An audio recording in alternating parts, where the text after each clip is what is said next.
Well, hello, ladies and gentlemen, and welcome to 𝕃𝕀𝕂𝔼's YouTube channel, starring me, the Mighty Crino. This is Bosses Only, the video series where we look at just the bosses from a dungeon. Because you're not stuck on trash, you're stuck on bosses! From the base game, this is City of Ash 2. Why is it called City of Ash 2? Well, there was once an amazing city, but every single resident was Ash from Evil Dead, so the government decided to burn it, making it a City of Ash 2. Okay, so boss number 1, the Xivilai Triplets. I can't actually remember the names. There's a big fat one in the middle with a two-handed maul. There's an archer and a healer. Focus, first of all, on the big guy with the maul. He will hold his maul up in the air, and a big circle of poo will spread around him, which will explode. Get out of it or get knocked backward like that. He's going to go down reasonably quickly. He also spawns flame atronachs. Tank can taunt them or chain them over, or in this case, as you can see, he can not taunt them and just let them throw fireballs at the damage dealers and the healer. That's fine, apparently, because, you know, they don't really hurt very much.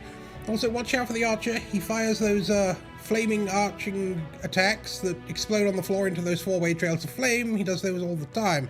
Focus him down after you've killed the big guy with the maul. He's also relatively simple and straightforward. Just give him a jolly good hiding, watch out for the fire, and he'll die. Also, once the big guy with the maul is dead, the flame atronachs won't spawn anymore, so you don't have to worry about them. So continue attacking him until he dies. This is very straightforward, isn't it? Okay, he's dead. Let's go get the healer. So the healer throws out a ball of energy. He heals the other guys while they're alive. When they're not alive, he does a single trail of flame now and then.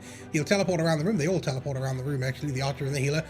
But we never got to see it with the archer, so I'm going to finish off the healer now because he's almost dead. Congratulations, you have just defeated this boss. That was really, really hard. You've got some lockpicks and some manganese. And now you can go through this very spooky looking Oblivion portal, which leads us to the next boss. This is Urata the Legion. Why is she called Urata the Legion? There's only one of her. Well, she has this really amazing ability where she can split herself into multiple copies of herself, making her a legion of herself. Chain those in, tank, or at least DPS focus them down if you haven't CC'd them like that with your electrical attacks, because if she manages to suck them back into herself, she'll regain health. You don't want that. So stay out of all the fire she puts on the floor, kill all the little mini-me's of herself that she spawns. She's going to go down pretty easily. It's literally a stack and burn. Just don't stand in the flame, unless you're the tank. And she's dead. Well done. Loot your lockpicks. And I think the cages up here on the right have undaunted people in that you can rescue for an achievement if you want to. Otherwise, go through this door, which leads to the next boss. This is Horvantud the Fire Maw. There was a time where this boss was immensely challenging, but he's not so much anymore. Literally tank, taunt him, point him in one direction, everybody else get on his butt, and rain fire upon him. At every few percent of his health, he's going to spawn adds. More and more adds will come. Archers, melee guys, magical guys. Tank, just taunt as many as you can, chain them over, they'll die in the AoE that the DPS is laying down, or you can let them run around. But yeah, the boss himself, he does a flame attack. Sometimes he stomps the floor and you'll see circles spreading all over the place. You'll want to avoid those, but he didn't even get that far before we killed him. This is literally just a stack and burn. Just rain hell on him and avoid the adds.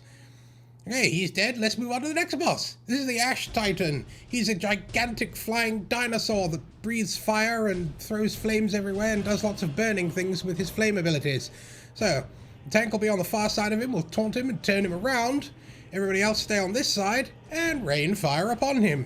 Now, he's got spreading flame walls that will shoot out everywhere. He also leaves huge round AoE pools of fire on the floor, which you don't want to stand in. You can see one there. The tank is standing in it. Tank's actually just hanging out. That's fine. After all, I am the tank in these videos. You're seeing it from a DPS perspective, but you're getting narration from the tank. So at about 60% of his health, he's going to go summon a helicopter atronach, which the tank can then taunt and take on a mystery tour around the outside of the room. It'll leave flame behind it everywhere it goes. You ignore that ad, DPS people, and you just keep burning the big guy. When you get him down to, I think it's about 40%, he's going to summon another helicopter atronach, which will pop up out of the ground. Tank taunt that one as well. Now you've got two. Just lead them around the edge of the room. Don't let them anywhere near the DPS. Keep the big boss taunted too, so that he's also throwing all his fire at you. And the DPS can focus on attacking the big guy completely unassaulted, and he'll die. Congratulations, loot your splitting axe of the Titan and your lockpicks. And we'll move on to the next boss. This is actually two bosses, two rituals on either side of the final boss room. Xivilai Ritual Masters. So there's a whole bunch of waves of adds prior to fighting this guy. The first one has a two-handed maul. He'll do heavy attacks with it, he will summon lightning all over the place, and he'll summon storm Atrodax. Simply focus on the man, the tank will bring the Atrodax over so that they can die in the AoE, keep everything taunted, and in a nice little pile for you, you just stack and burn on this guy. Bring him down. Down he goes. Well done, loot your lockpicks and your star metal, and we'll go to the next ritual. We'll skip all the waves of ads and we'll go straight to the next boss. It's almost exactly the same, except instead of a two-handed maul, he's got a staff. He also likes to back up out of your AoEs. He does this by himself, don't blame the tank. The only time you can blame the tank is when the boss is channeling a heavy attack and the tank bashes to interrupt him, which knocks him backward. In that case, yes, it's the tank's fault that he got knocked out of your AoE, but what's better? That he gets knocked out of your AoE, or that he gets to do a massive attack on the rest of you? Same thing, he'll summon Storm Atrodax, the tank can taunt them over, they'll die in the AoE. Pretty much stack and burn. Well done, he's dead, loot your lockpicks.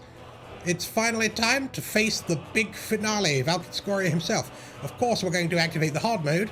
Now, this hard mode doesn't give you a headache and a white screen like the normal way. What it does, as you can see on either side of the screen there, it destroys 2 of the platforms. The rest of the floor is lava. So you've only got 3 platforms to defeat him on, which means this is a little bit of a DPS race. So if you want to do this hard mode, you've got to be able to do pretty decent damage. Otherwise, he will destroy each platform after you do so much damage, and you'll run out of platforms and you'll have nowhere to stand. So, when the tank taunts him, the first thing he does is picks a random target. As you can see there, it was one of the DPS. It was 𝕃𝕀𝕂𝔼 herself, and he throws a fireball at them. You must block this or it'll knock you flying, can even knock you into the lava. Valkyn Skoria lays trails of flame all over the floor, kite around them. Every so often, he will encase the entire group in stone as well. You can break free with your left and right clicks together to bust out of that. Lay as much damage on him as you can. He also does heavy attacks. I think he's got a cleave there, so you don't want to stand in front of him. Do as much damage as you can. You want to ideally get him as close to 50% of his health as you can before he destroys the first platform. There you go, it's gone. We'll now move to the middle platform. Valkyn Skoria will arrive, raise his sword into the air, and start doing a ritual. He has a shield on him while he's doing this. He'll summon some flame Atrodax, and fireballs will rain down all over the place. Tank can chain the flame Atrodax in, or taunt them if they won't come, because the DPS have CC'd them with electrical attacks again. But pretty much he'll just stack them with Valkyn Skoria and they'll go down pretty quickly along with him. Hopefully we can do this in 2 platforms and not have to go to the 3rd and final one. Same deal, he's going to do some heavy attacks, he's going to put fire all over the floor, he's going to encase you in stone, just break free. Remember, this is a bit of a DPS check. If you want to do it on hard mode, you've got to be able to take him down quickly. So, ulti dump, tank blow, warhorn to buff everybody, as much damage as you possibly can, and he should go down. There he goes. It is done, all the platforms have reappeared, and there's a fancy chest of loot at the end, which contains your Valkyn Skoria hat and your lockpicks. So loot that. And once you've done that, you can actually go through the door there and visit 𝕃𝕬𝕣𝕖, who has no women and no friends, but he has the Undaunted song. That's if you did the quest and followed the story and everything. We do love 𝕃𝕬𝕣𝕖. I don't think we're going to see him. But what we can do is subscribe by hitting the subscribe button. You could also press the little bell to be notified when we release other videos. And don't forget to check out the Twitter, YouTube that you're already on, Instagram, and of course the Twitch stream at twitch.tv/𝕃𝕀𝕂𝔼. You can also check out these other videos here on the left and the right. Thanks for watching, and we'll see you next time on Bosses Only!